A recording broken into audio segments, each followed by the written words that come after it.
Sleepy classes के सारे subject. मुझे पता चला था कि sleepy classes sleepy classes sleepy classes sleepy classes sleepy classes sleepy classes sleepy classes मेरा स्लीपी के साथ इंटरेक्शन हुआ। Sleepy classes sleepy classes I completely relied on your channel. Sleepy की वीडियोस भी देखी है। Sleepy classes sleepy classes is one of those मतलब institution जहाँ पे सभी टीचर अच्छे हैं। Hello everyone, I am Anubhav. I have secured All India rank 309 in CAC 2023. I am here to share my strategy of GS3 with all of you. I have scored one of the highest marks in GS3 and many people find it difficult to score a good marks in GS3. तो मैं 4-5 points में आपको GS3 में better करने की strategy share करूँगा। तो उसमें से सबसे पहले मैं स्टार्ट करूँगा बेसिक कंटेंट से। जो बिगिनर है वो कंटेंट कैसे बिल्ड करें। जैसे कि GS3 में 5 पिलर्स होते हैं, economics, agriculture, security, environment and science and tech. तो सबसे पहले जो न्यू कमर्स हैं मैं उनको बोलूँगा कि GS3 क्योंकि काफ़ी टेक्निकल नेचर का है, उसमें इकोनॉमी है, सिक्योरिटी है, तो उसमें सबसे पहले वो बेसिक अंडरस्टैंडिंग बिल्ड करें। इसके लिए वो सिलेबस को डाउनलोड करें और सिलेबस के हर टॉपिक को यूट्यूब पे या गूगल पे सर्च करके उसको होलिस्टिकली समझने की कोशिश करें। एंड आफ्टर डैट वो ट्राई करें कि मेंस ओरिएंटेड अपनी प्रिपरेशन पहले स्टार्ट करें, प्रीलिम्स के पहले ही स्टार्ट कर दें।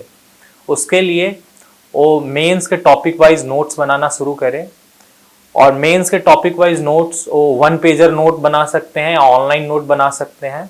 इसके लिए वो गूगल की हेल्प लें। गूगल पे कोचिंग इंस्टीट्यूट्स ने हर टॉपिक पे काफ़ी सारा मटेरियल डाला होता है, तो उससे वो कंटेंट फिल्टर आउट करके 1 पेजर नोट बनाने की कोशिश करें हर टॉपिक पे। और वो नोट्स देखने में कैसे होते हैं, इसके लिए वो टॉपर चैनल्स का हेल्प ले सकते हैं। हर साल हंड्रेड्स ऑफ टॉपर्स अपने नोट्स और अपने स्टडी मटेरियल टेलीग्राम चैनल्स पे शेयर करते हैं। उससे वो एक रेफरेंस ले सकते हैं कि नोट्स कितने लंबे होते हैं, वो किन किन एरियाज को कवर करते हैं और क्या डाइवर्सिटी होती है उनकी। जैसे नोट्स में इंट्रोडक्शन होना चाहिए, उस टॉपिक का बेसिक बैकग्राउंड होना चाहिए, उस टॉपिक से रिलेटेड जो भी इश्यूज़ हैं वो होने चाहिए, सजेशंस होने चाहिए कि कैसे उस चीज़ को और बेटर कर सकते हैं, और एक कंक्लूजन होना चाहिए। GS3 में वैल्यू एडिशन का इम्पोर्टेंस काफ़ी ज़्यादा होता है। वैल्यू एडिशन के लिए फैक्ट्स का आप यूज़ कर सकते हैं और डेटा पॉइंट्स का यूज़ कर सकते हैं। डेटा पॉइंट से हर पॉइंट को सब्सटेंशिएट करना काफ़ी इंपॉर्टेंट होता है, उसके बिना आपके पॉइंट्स काफ़ी हॉलो लगेंगे। जैसे कि गवर्नमेंट की रिपोर्ट्स होती है, NSO की, नीति आयोग की रिपोर्ट होती है, CMI रिपोर्ट होती है, इनको आप ट्राई करें ज़्यादा से ज़्यादा कोट करने का। और इन डेटा पॉइंट्स को आप इकोनॉमिक सर्वे, बजट, न्यूज़पेपर्स, इन जगहों से आप एक जगह इकट्ठा कर सकते हैं। इसके बाद कमिटी रिपोर्ट्स, गवर्नमेंट की स्कीम्स, जो भी टॉपिक्स हैं वो आपके पास पहले से प्रिपेयर्ड होने चाहिए। और एक और चीज़ GS3 में जो वैल्यू एडिशन जो काफ़ी इंपॉर्टेंट होता है, मुझे लगता है इसी वजह से काफ़ी लोग बाकी GS में स्कोर कर पाते हैं, इसमें नहीं कर पाते हैं, क्योंकि इसमें मुझे लगता है कि मार्किंग हार्श होती है अगर आपका पॉइंट सब्सटेंशिएटेड नहीं है तो इसके लिए मैंने एक तरीका अपनाया था कि वैल्यू एडिशन को ही मैं पहले याद करता था और उस डेटा पॉइंट या उस एग्जाम्पल या उस कमिटी रिपोर्ट से उससे मैं पॉइंट की तरफ जाता था। जैसे पहले मैं वैल्यू एडिशन याद कर लेता था और उससे मैं पॉइंट सोचता था कि इस वैल्यू एडिशन को किस पॉइंट्स के साथ मैं यूज़ कर सकता हूँ। इससे मेरे पेपर में ज़्यादातर पॉइंट्स में वैल्यू एडिशन पहले से होता था। और इसके बाद मैं बोलूँगा कि इन चीज़ों को कंपाइल कहाँ से करें। तो कंपाइल करने के 4-5 सोर्सेज हैं।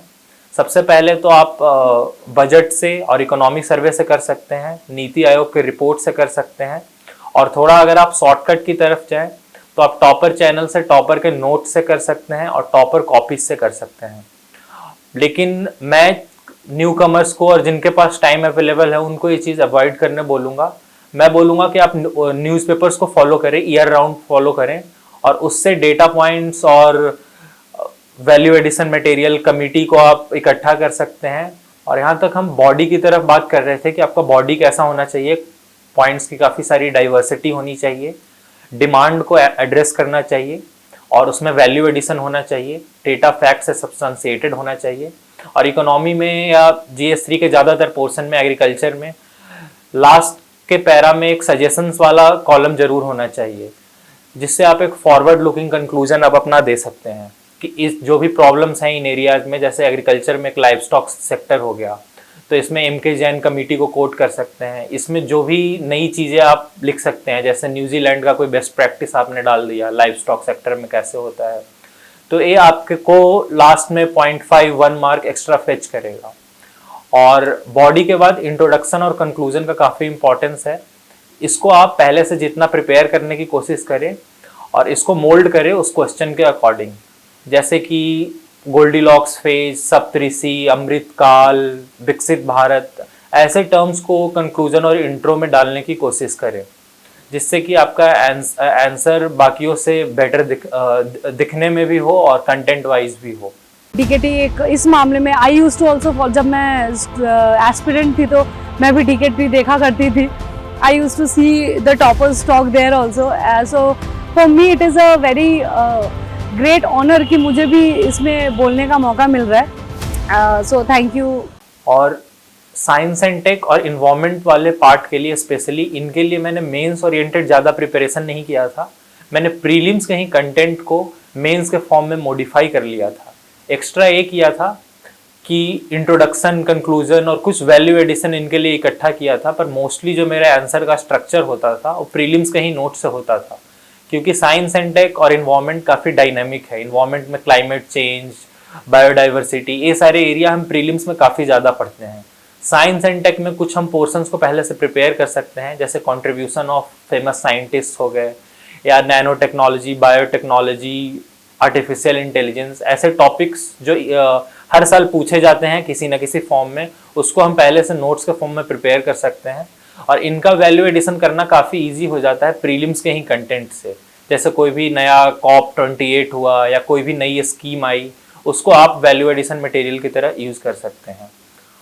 और एक कंटेंट इकट्ठा करना एक बात हो गई कि आपने काफ़ी सारा डेटा पॉइंट्स और फैक्ट्स कर लिया, एक कोई कंपाइलेशन खरीद लिया, याद भी कर लिया, पर इसको यूज़ करना एग्ज़ाम में और रेलेवेंट फॉर्म में यूज़ करना काफ़ी डिफ़िकल्ट होता है, जिसी की वजह से मुझे लगता है कि काफ़ी लोगों के मार्क्स नहीं आ पाते हैं।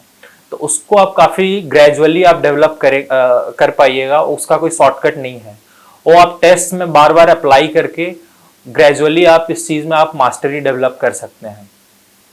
तो मैं इसके लिए यही बोलूँगा कि आप ज़्यादा से ज़्यादा टेस्ट दें और अपने मटेरियल को, जो कि कंसाइज में काफ़ी फॉर्म में होना चाहिए, तभी आप याद रख पाएंगे, क्योंकि एग्ज़ाम में एक ही दिन 2 पेपर होते हैं और बैक टू बैक पेपर्स होते हैं। तो आपका मटेरियल कंसाइज होना चाहिए, लेकिन उसकी यूजेबिलिटी काफ़ी हाई होनी चाहिए, और उसके लिए फंडामेंटल आपका बहुत क्लियर होना चाहिए। आपको टॉपिक की अंडरस्टैंडिंग होनी चाहिए। जैसे कोई भी टॉपिक पूछा गया है तो उसका 360 व्यू आपको पता हो कि इंफ्रास्ट्रक्चर है तो इंफ्रास्ट्रक्चर का मतलब सिर्फ लॉजिस्टिक्स या बिल्डिंग्स नहीं होता है, सिर्फ रेलवेज नहीं होता है, उसके अंडर जितने भी चीज़ें आती हैं, जैसे digital infrastructure, social infrastructure, physical infrastructure, तो आपको काफ़ी ब्रॉडली पता होना चाहिए और सबके बारे में आपको कंसाइज वे में नॉलेज होनी चाहिए।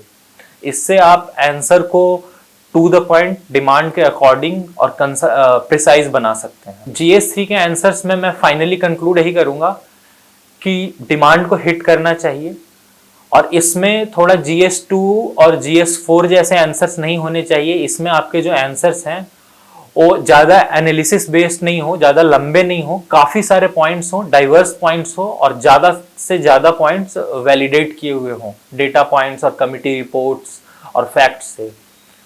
और एक और चीज़ बोलूँगा कि डाइवर्सिटी, ऑब्जेक्टिविटी होनी चाहिए आपके आंसर्स में, और डिमांड को हिट करना चाहिए।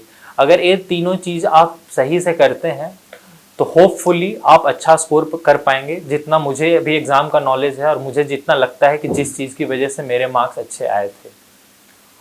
तो फाइनली DKT को मैं थैंक यू बोलूँगा मुझे इस प्लेटफॉर्म पे इनवाइट करने के लिए, ताकि मैं अपनी स्ट्रैटेजी शेयर कर सकूँ और ज़्यादा से ज़्यादा स्टूडेंट्स इससे बेनिफिट ले सकें।